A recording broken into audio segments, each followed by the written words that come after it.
The second rule is that we should always calculate every value driver directly and never use a plug. What does this mean? Well, sometimes, tragically, value drivers don't add up to the right total. They don't bridge the gap between invested equity and realized equity, and there's this error that we show in red. Now, a common way of fixing this is basically ignoring the problem or hiding it.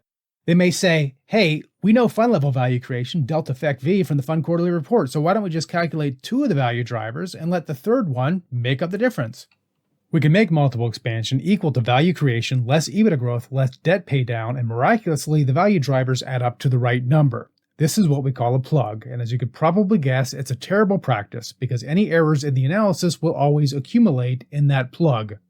In later videos, we'll talk about where these errors can come from and how to prevent them, but for now, the point is we should never use a plug. They inject volatility into the results, and they often prevent meaningful comparisons between different models or even two different companies being analyzed with the same model. Instead, we will always calculate every value driver directly, and if the numbers don't add up, we'll figure out what's going on and fix the problem.